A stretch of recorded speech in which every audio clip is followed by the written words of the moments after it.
Hey, have you ever heard that Bitcoin is anonymous and probably only used by criminals? I'm going to give you a few reasons why Bitcoin isn't anonymous at all. Well, kind of. Coming right up.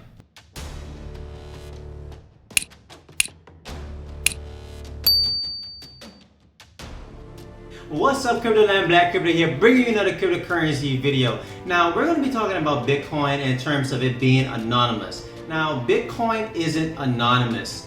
And this is something that's been spewed out there in terms of the media for a very long time, in terms of it being anonymous and in terms of being something that's only used by criminals. Now, this is a very big myth when it comes to Bitcoin. It's something that you should really consider if you want to get involved with Bitcoin. That's because Bitcoin isn't anonymous at all. One of the things that you have to consider when it comes to Bitcoin is definitely in terms of your identity. How is it tied to Bitcoin? And that's what we're going to be discussing today in terms of different reasons why Bitcoin isn't anonymous. And I'm going to show you exactly why Bitcoin isn't anonymous. Bitcoin isn't anonymous, it's pseudonymous, which means that there is some level of privacy when it comes to sending and receiving transactions when it comes to Bitcoin, but your identity can be revealed at some point in time. Now, when it comes to cash, for instance, cash is anonymous. Now, if you take $1 and you go to a store and you buy something and give that dollar to a clerk, that clerk does not know who you are. Matter of fact, that clerk also does not know where you received that dollar originally. This makes cash anonymous. When it comes to a transaction, there's about 3 things that you have to consider with that. There's the blockchain itself that records all of the transactions in terms of it being a digital ledger. There's a wallet which holds the public address and then the Bitcoins themselves. Now, if I want to send or receive a payment, for instance, I'm giving somebody my public address to receive any kind of payment, or I'm going to ask somebody for their public address so I can go ahead and send them some Bitcoin. Now, when it comes to that string of characters, which is the public address, you can't really identify who it belongs to just by the string of characters itself. But if I was to say, hey, this is my public address and I am Black Crypto, I have now tied my identity to that specific public address, which means now forever that will be something that you will know and identify me with that specific public address, which means that yes, there is some anonymity with it as long as I do not reveal my identity to anybody in terms of who owns that specific public address. But once that is done, that is all out the window. Now, when compared to cash, for instance, now think about it. On your dollar bill, you have a string of numbers, which is a serial number for that specific note. Now, if you can own that dollar bill, your identity is now tied to that dollar bill. But the thing about cash is it's anonymous, because once you now give that dollar over to somebody, it's no longer in your possession and it no longer belongs to you. Your identity is no longer tied to that dollar unless somebody is tracking it. Now, this is one of the things that you have to consider when it comes to Bitcoin, because Bitcoin can be tracked. Remember, we're talking about digital currency. We're not talking about something physical that can be passed from person to person, and it kind of loses that privacy, or it kind of loses that anonymity because it's attached to somebody.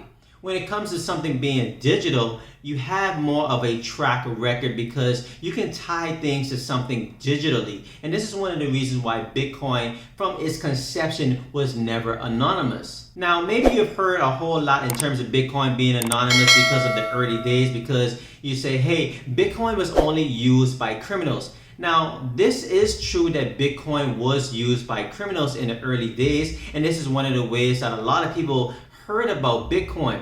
But you always hear this in terms of sensational news that is always being in the forefront of anything else that's in terms of good news.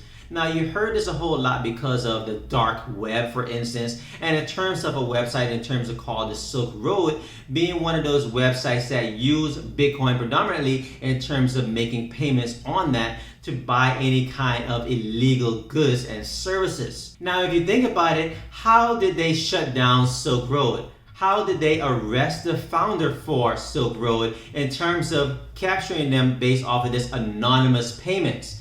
Now, they did a lot of things that they needed to do in terms of trying to mask their identity in terms of the users and in terms of the founder, in terms of designing the website in a particular way that it kind of obscured a lot of those details. But they were still able to track down this particular founder and arrest them. Have you ever heard about the word metadata in terms of information that's attached to a digital item? Now, in terms of photo, for instance, when you take a photo on a social media platform, there's a lot of information that is tied to that specific photo. For instance, who took that photo in terms of your camera information being attached to that photo when you upload it.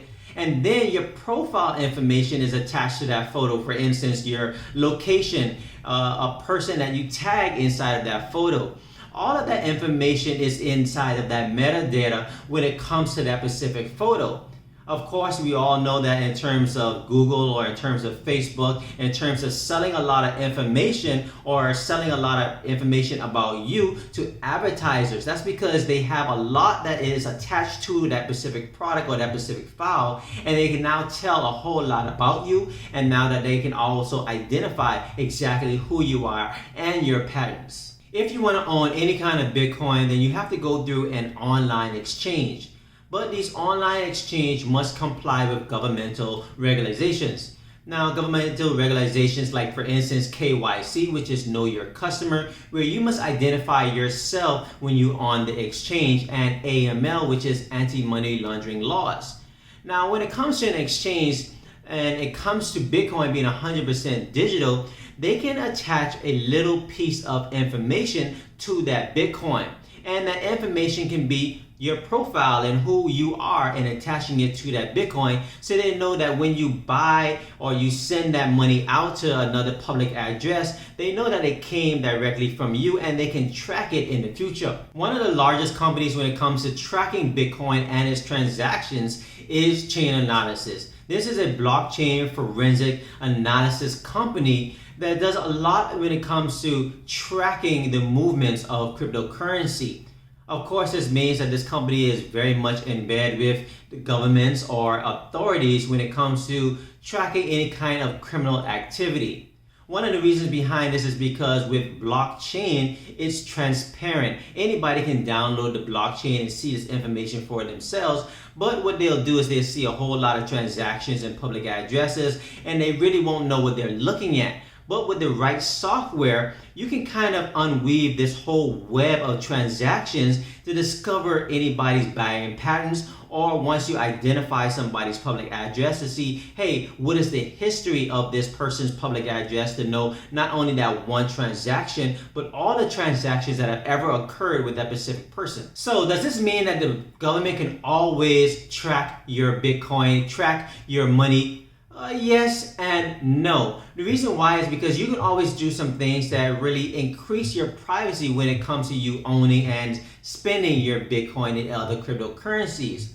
Now, a few things that you can keep in mind is, for instance, one of the things that they always say, if you want to increase your privacy in terms of your transaction, for every transaction, switch your public address. Which means that you would have a level of privacy because you would not only be using that one public address, and you would only be using it one single time, that kind of masks all of the transactions that you're going to be doing in the future, and they won't be able to go back and translate all of the transactions that are occurring with you. Another way that you can definitely increase your privacy is by installing a full node, by downloading the full blockchain and making those payments over that full node. By doing that, you're not relying on going through an exchange or going through some other person's full node that can identify you.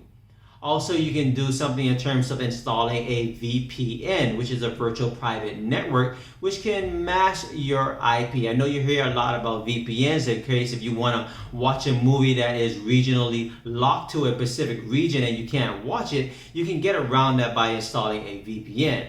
And another way that you can actually do this is by joining a coin join or mixing, for instance.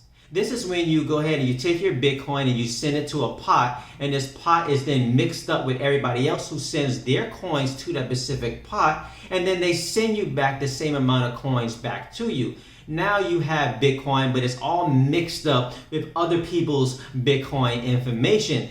And now when you go ahead and send that Bitcoin out, it's really in terms of an increased privacy because it's no longer sent from your Bitcoin, for instance. Something to consider when it comes to Bitcoin and its privacy, if you still have privacy as your main concern, is you can use another type of cryptocurrency. Now, there are hundreds, thousands of cryptocurrencies out there, but there are some cryptocurrencies known as privacy coins. For instance, you have Zcash, Dash, Verge, Moreno. These are all privacy coins where privacy is their main concern. And what they do is they try to obscure a lot of these public addresses and these transactions so you can't specifically attach it to anyone at any specific time. Now, this is something to consider because when it comes to cash, cash is anonymous. I mean, if you had to attach your information to your cash every single time you go into a store and buy something, you probably won't be going in and spending that cash all the time. So this is something that we need to have when it comes to Bitcoin, and they're definitely doing this with the upgrades to Bitcoin in terms of increasing Bitcoin's privacy in the future. And this is something that we definitely need in terms of Bitcoin growing. So there you have it, guys. Bitcoin isn't anonymous at all, although that there is a level of privacy when it comes to you using Bitcoin. Now, that's something for you to consider in the future and the growth of Bitcoin in the future versus the past in terms of Bitcoin and where it came from. Guys, thank you for checking out this cryptocurrency video on Black Crypto. Make sure you like this video so this video will be recommended to everybody out there, and also subscribe to this channel so you'll be notified anytime I release any new videos right here on my channel. Guys, also make sure you check out my Instagram and my Twitter at BLK Crypto, and I'll see you guys in the next video.